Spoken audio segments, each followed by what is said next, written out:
Pakistan cricket being Pakistan cricket, जहाँ 1 minute का पता नहीं होता कि अगला किसका नंबर है और कौन को कप्तान होगा, कौन कोच होगा और कौन एवन के सिलेक्टर होगा और कौन एवन के चेयरमैन होगा। जैसे ही गवर्नमेंट बदलती है, जैसे ही मौसम बदलते हैं, इसी तरह पाकिस्तान क्रिकेट में हर महीने बाद तब्दीलियाँ होती रहती हैं। फिर चाहे वो कोच हो, कप्तान हो, कोई ना कोई तब्दीली हमको ज़रूर देखने को मिलती है। लास्ट चेंज कर दिया तीनों फॉर्मेट के, छठी बार हमने कप्तान चेंज कर दिए लास्ट सिर्फ और सिर्फ 2 साल में। Can you imagine that? Babar को हटाया गया तो शाहीन को लाया गया, शाहीन को एक सीरीज दे के उसको हटाया गया, तो वो फिर बाबर को लाया गया, बाबर को हटाया गया तो रिजवान को बनाया गया, रिजवान को हटाया गया तो सलमान अली आगा को बनाया गया। सलमान अली आगा अभी T20 की कप्तानी कर रहे हैं, लेकिन बाबर आजम को, जो मोहम्मद रिजवान है, जो उनको ओडीआई से हटा के अभी शाहीन शाह को भी कप्तान बना दिया गया, वो भी ओडीआई क्रिकेट का। मतलब I don't have problem with it के शाहीन, मुझे कोई नहीं है शाहीन से, इट्स ओके अगर उसको बनाना था तो T20 में बनाना चाहिए था। लेकिन रिजवान का जो रीज़न बताया गया ना, कोई सॉलिड रीज़न नहीं है, कोई रीज़न नहीं दिया गया कि पीसीबी की तरफ से। सिर्फ और सिर्फ यही आ रही हैं खबरें कि माइक हसन जो है वो उसकी गेम को पसंद नहीं करते, ही वांट चेंज। जो माइक हसन को पर्सनली रिजवान ओडीआई में क्रिकेट में नहीं चाहिए, या तो फिर वो नंबर 4 पे नहीं चाहिए। तो जब तक रिजवान कप्तान थे वो तो भाई 4 से नहीं हिलने वाले थे। तो माइक हसन जो है वो चाहता है कि रिजवान जो है कप्तान ना हो शाहीन शाह अफरीदी को। और सरप्राइज़ नहीं होगा कि अगर हम शाहीन को T20 कप्तानी से में भी देखें। और 2027 का वर्ल्ड कप को याद रखना होगा, वर्ल्ड कप के 2027 का वर्ल्ड कप जो है वो साउथ अफ्रीका में है, ठीक है। तो माइक हसन जब आए थे, आई स्टिल रिमेंबर, उन्होंने प्रेस कॉन्फ्रेंस में कहा था कि मेरा जो मादा है वह 2 साल का था, मतलब ओडीआई वर्ल्ड कप तक है। तो शायद ओडीआई वर्ल्ड कप जब करीब होगा तब मेरा मादा जो है ख़त्म होगा पीसीबी के साथ।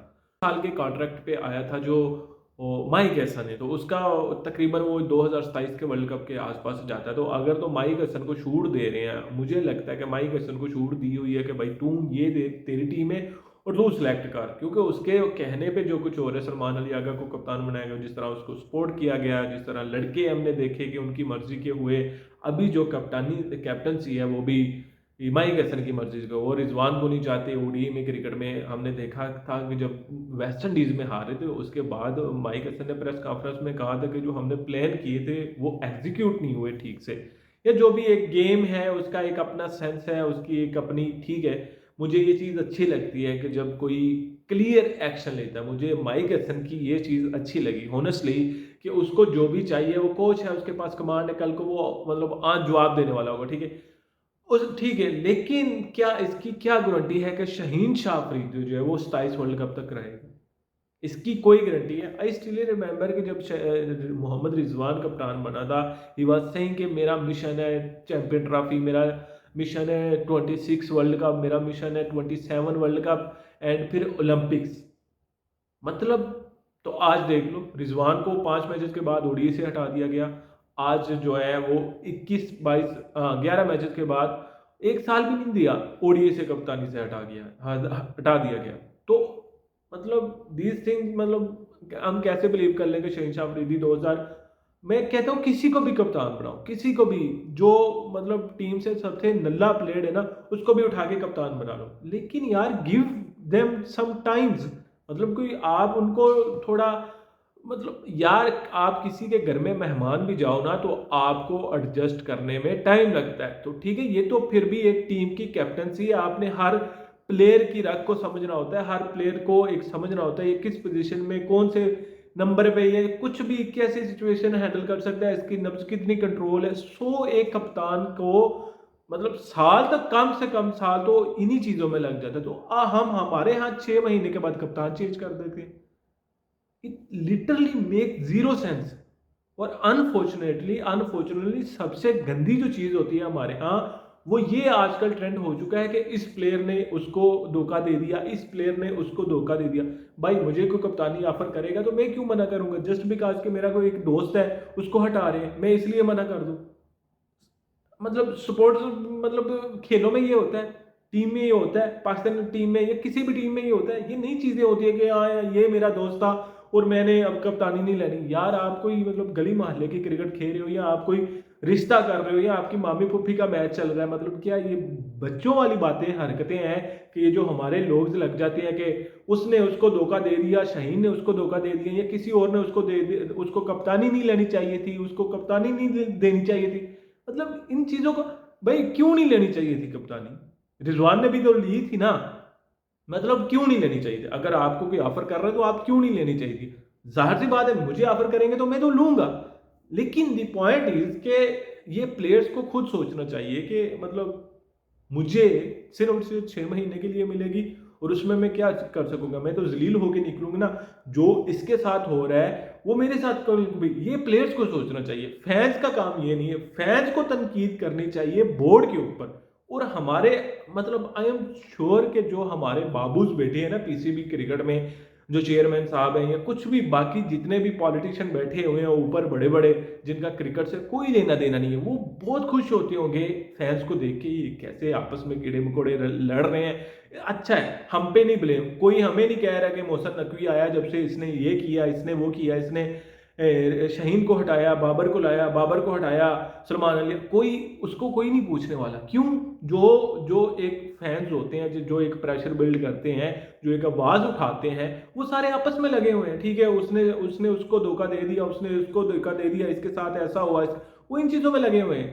वो तो खुश होंगे, मोहसिन नकवी तो बहुत खुश होगा, या जितने भी कमेटी में लोग हैं, आकिब जुबैद है, कुछ भी हैं, वो खुश होंगे। हाँ भाई, हमें कोई पूछने वाला नहीं है। तो ये जर्नलिस्ट भी एवन के हमारे क्रिकेटर भी इतने बेशर्म हैं, मतलब इनको मतलब शर्म नहीं आती बात करते वक्त। मैं अभी सुन रहा था राशिद लतीफ़ साहब से, मैं अभी सुन रहा था राशिद लतीफ़ साहब को, वो कह रहे हैं कि रिजवान को इसलिए हटाया गया कि वो फ़लस्तीन को सपोर्ट करते हैं, और फ़लस्तीन को सपोर्ट करते हैं, और जो नॉन मुस्लिम कोच है उसको ये अच्छा नहीं लगा। मतलब यू आर सेइंग कि बाबर आजम फ़लस्तीन को सपोर्ट नहीं करता, you are saying Naseem Shah फ़लस्तीन को सपोर्ट नहीं करता, दे एंजॉय इट, मतलब जो अस्तगफुरुल्लाह जो वहाँ हो रहा है वो एंजॉय करते हैं, वो सपोर्ट करते हैं, इसराइल को सपोर्ट करते हैं। यू आर सेइंग कि शहीन शाह अफरीदी सपोर्ट नहीं करता, उसको कप्तान बना दिया गया। मतलब कैन यू बिलीव दैट इतने लो लेवल के और लोग इनकी बातों में आ रहे होते हैं।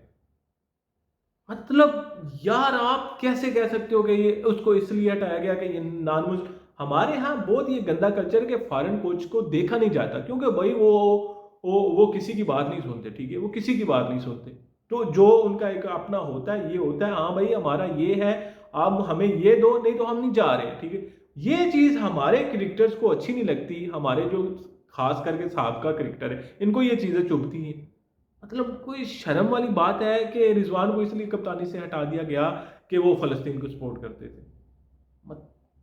नेक्स्ट लेवल बगैरती। आप ये बात करें कि किया क्या था मोहम्मद रिजवान ने जिसकी वजह से उसको हटा दिया गया? मोहम्मद मतलब ऐसा क्या था? We want reason, that's it. ये क्या आपने लॉजिकल बातें कर दी कि मोहम्मद रिजवान को इसलिए हटाया गया वो फलस्तीन को, बाकी प्लेयर यहाँ क्या इसराइल को सपोर्ट कर रहे हैं? ये हमारे यहाँ सारा कल्चर ही सिस्टम है, हम किसी एक को ब्लेम नहीं कर सकते, इसमें हम भी शामिल हैं। हमारी रिस्पॉन्सिबिलिटी जो है, हम उस पर बात नहीं करेंगे, हम नहीं पूछेंगे चेयरमैन को या किसी बड़े वाले को कि भाई ये क्या हो रहा है। हम बोल जाएंगे प्लेयर के, भाई आपने कैप्टनसी क्यों कबूल कर ली? आपका तो रिजवान दोस्त था, आपका तो ये दोस्त था, आपका तो आगा दोस्त था, आपने क्यों कैप्टनसी कबूल कर ली? भाई उसको ऑफर करोगे तो वो करोगे। खैर, बड़ी यार एक चीज़ है कि really really feel bad for Mohammad Rizwan. मतलब कुछ भी कह लें आप, हाँ ठीक है, हमें भी इख्तलाफ होते हैं कि यार T20 में जगह नहीं बनती या ओडीआई में दिस दैट, लेकिन ओडीआई में ही इज़ फाइन। मतलब आपको ये भी देखना होता है कि मतलब आपके बैकअप क्या है। ठीक है, अगर आपके बैकअप पीछे बटलर पर है तो फिर तो मैं बोलूँगा कि रिजवान को पहली फुर्सत में निकालो। ठीक है, यू यूज टू से सेम इन T20 कि इसको भी निकालो। हमने देखा हारिस को कैसे, मतलब जब आपके पास एक बैकअप पूरा रेडी हो ना, व्हेन यू मतलब treat player this way, we should not treat, but you फिर भी आपको पता होता है कि यार हमारे पास बैकअप है, इट्स ओके। लेकिन जब आपके पास कोई बैकअप भी ना हो तो फिर आप इस तरह को प्लेयर को ट्रीट करो, इट फील मतलब गलत है यार। I really feel bad for Mohammad Rizwan. ठीक है, T20 में भी हम भी कहते हैं कि ठीक है थोड़ी गेम उसकी नहीं है उस तरह की, या चेंज करनी चाहिए या दिस दैट, लेकिन ओडीआई में ही वाज ओके। ठीक है, he was fine scoring runs. अगर आपने देखे वर्ल्ड कप में भी उसने 100 किया, ही वाज डूइंग ओके। ठीक है, अगर आपको श्योरिटी है कि हम हारिस को मतलब खिलाएंगे, आगा को 4 पे खिलाएंगे, आगा वो वाली जॉब कर लेगा, रिजवान वाली हसन नवाज वो कर लेगा, विकेट कीपिंग 50 ओवर और फिर बैटिंग का मोहम्मद हारिस आपको देगा, तो फिर 100 में। लेकिन आपको कोई गारंटी नहीं है इस चीज़ में। दूसरा ये है कि कैप्टनसी के बारे में 5 T20 के बाद कैप्टनी से हटा दिया गया, और ओडीआई में ऑस्ट्रेलिया में जीता एंड साउथ अफ्रीका में जीता, हिस्टोरिकल सीरीज थी ऑस्ट्रेलिया वाली। और चैंपियन ट्रॉफी में थोड़ी सी अप्रोच बहुत गलत थी, हारे इट्स ओके, लेकिन फिर भी थोड़ा टाइम देना चाहिए। बेशक आप मतलब वी कांट जज यार, वेस्ट इंडीज में हम हिस्टोरिकल हारे, उसी से मुझे लगता है कि माइक हैसन को भी गुस्सा है, मतलब थोड़ा सा थिंग्स चेंज हुए वहाँ से। वहाँ कोई प्लानिंग नहीं थी, कोई क्लियर रोल नहीं था, वहाँ से चीज़ें खराब हुई हैं। लेकिन I still feel bad for him.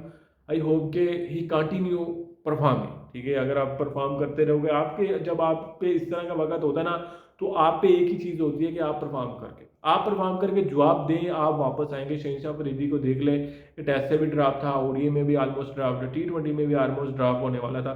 तो परफॉर्मेंसेस की हैं, इतनी नहीं की लेकिन थोड़ी सी की हैं, तो अभी कप्तान बन गए। तो पाकिस्तान क्रिकेट में तो आप तो थोड़ी सी परफॉर्मेंसेस कर दो तो आपको फिर सर पे चढ़ा लेते हैं।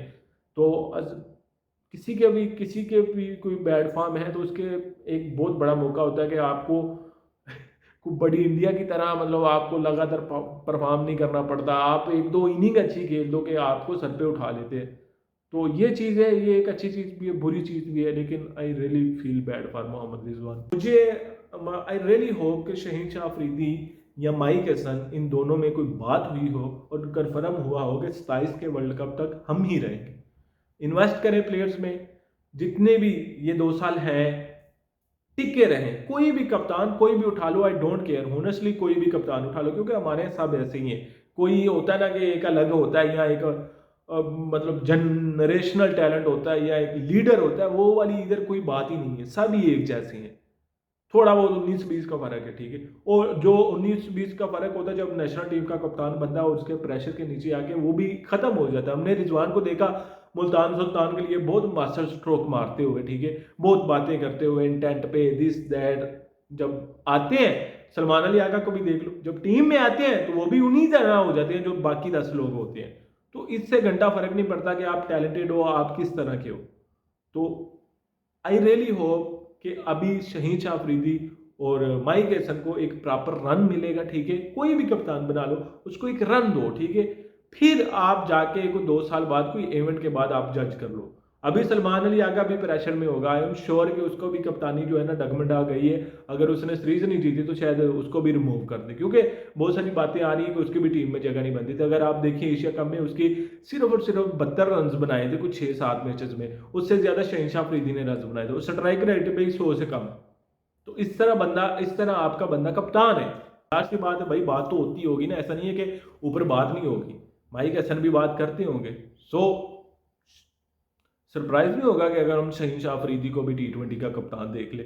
आई डोंट केयर जिसको भी कप्तान बनाए, लेकिन the only thing I want to stick to with कप्तान।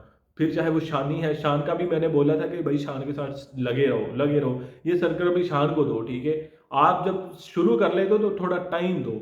अभी आपको समझ आ गई, शान मशहूद को जैसे समझ आ गई कि हमने कैसे खेलना है। वो टेस्ट क्रिकेट में हमारी एटलीस्ट घर में तो हमारी थोड़ी सी इज्जत बच रही है ना अभी। हमने ठीक है बांग्लादेश से हारे, हम वेस्ट इंडीज से, हमें समझ आ गया, हम पिचेस वैसी बनाने लगे हैं कि जहां बिल्कुल भी रैंक टर्नर कोई भी टीम आपको आके ना पेल दे।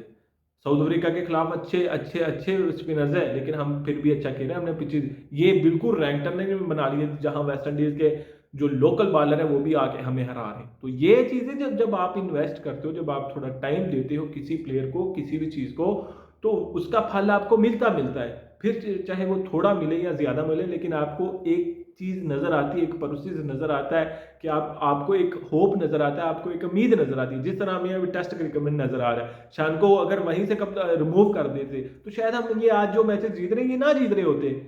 नया कप्तान आके वो अपनी सोच लड़ा रहा होता, वो चीजें समझने की कोशिश कर रहा होता। तो यही चीज है कि अभी अगर हम जिसको भी कप्तान बनाया उसके साथ लगे रहे। माइक हसन जो चाहता है, मुझे लगता है कि माइक हसन शहनशाह अफरीदी को भी दोनों फॉर्मेट का कप्तान बनाना चाहता है।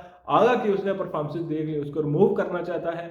और जो T20 है उसमें वैसे ही मतलब आगा की अगर आप देखे जाए तो we have some option, better option than him.